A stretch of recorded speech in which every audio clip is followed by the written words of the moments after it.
امبیڈکر کے سمویدھان کے رکشک اور سچے سپاہی جناب الحاج بیرسٹر اسد الدین اویسی صاحب کو دعوت دے رہا ہوں کہ وہ مائک پر تشریف لا کر آپ سے مخاطب ہو. ایک بار زوردار نعرہ لگائیے، نعرہ تکبیر، نعرہ تکبیر. بیرسٹر اسد الدین اویسی، بیرسٹر اسد الدین اویسی. بابا سر لگ بھاگا ہوئے بتا لگا تو سب آ جاتا ہے ابتدا آتا ہے.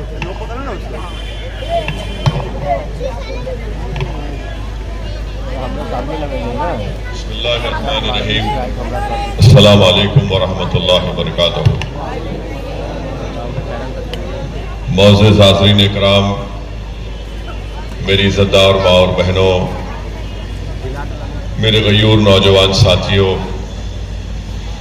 منچ پر تشریف فرما محترمہ ایڈوکیٹ اسما شیخ صاحبہ جو کرلا ودھان سبھا سے مجلس اتحاد المسلمین کے امیدوار ہیں، محترم جناب احمد بلالہ صاحب رکن اسمبلی تلنگانہ، جناب عمران خان صاحب، جناب جاوید ناظم صاحب، سہیل خان صاحب، جناب توفیق شاہ صاحب، جناب رتناکر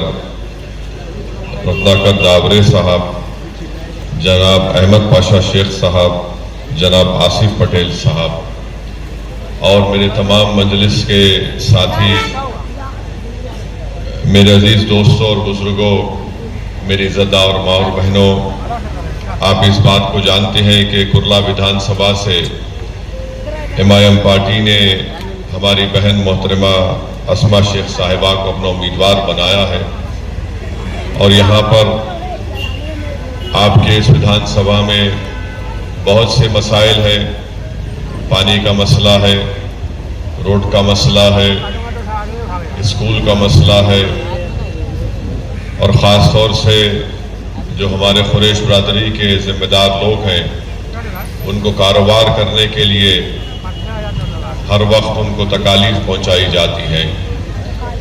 میری آپ تمام کرلا کے ودھان سبھا کے ووٹر سے، رائے دہندگان سے میری اپیل ہے کہ اس بار آپ MIM پارٹی کے امیدوار کو اپنا ووٹ پتنگ کے نشان پر دے کر آپ وکاس کے کام کو کروائیے، اس ناانصافی کو کا خاتمہ کریے. اور بڑی عجیب بات ہے کہ ایک موجودہ عامدار ہے یہاں سے اور ایک موجودہ کارپوریٹر ہے، دونوں کا تعلق شیو سینا سے ہے، ایک شنڈے اور ایک ادھو ٹھاکرے کے ہے.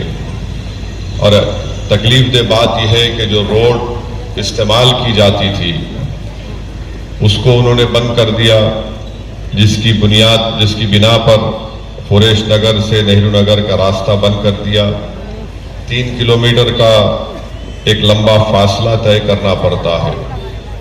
مجھے بات سمجھ میں نہیں آتی کہ جو عوام کا نمائندہ ہوتا ہے، چاہے وہ عامدار ہو یا خاصدار ہو یا نگر سیوک ہو، وہ عوام کو آسانی پہنچانے کا کام کرتا ہے، عوام کی تکلیف کو دور کرنے کا کام اس کی ذمہ داری ہوتی ہے. یہاں پر تو الٹا کام ہو رہا ہے کہ جس کی وجہ سے آپ نے غریب عوام کو جو راستہ تھا آنے جانے کا اس کو آپ نے چھین لیا، اس کو بند کروا دیا اور آپ لوگوں کی ڈیلنگ ہو گئی بلڈر سے اور بلڈر کو آپ نے وہ راستہ اس کو مہیا کروا دیا. یہ سراسر ناانصافی کی بات ہے. اگر وہ راستہ تھا وہاں پر برسوں سے اور جس سے یہاں کی جنتا کو فائدہ ہو رہا تھا اور ان کا وقت بچ رہا تھا اور خاص طور سے معصوم بچوں کو اسکول جانے کے لیے ایک آسان طریقہ تھا تاکہ وہ اپنی تعلیم کو مکمل کر سکیں، یہ بڑی افسوسناک بات ہے کہ یہاں کے موجودہ عامدار نے اور یہاں کے موجودہ کارپوریٹر نے مل کر اس راستے کو بند کروا دیا. اس سے یہ ظاہر ہوتا ہے کہ وہ عوام کے دشمن ہیں، وہ کرلا کی جنتا کا فائدہ نہیں بلکہ ان کو تکلیف دینا ان کا مقصد ہے. اور تیسری اہم بات یہ کہ راستہ اس لیے بھی بند کرایا کیونکہ یہاں پر اس راستے کو زیادہ استعمال کرنے والے الپ سنکھیک سماج کے مسلمان تھے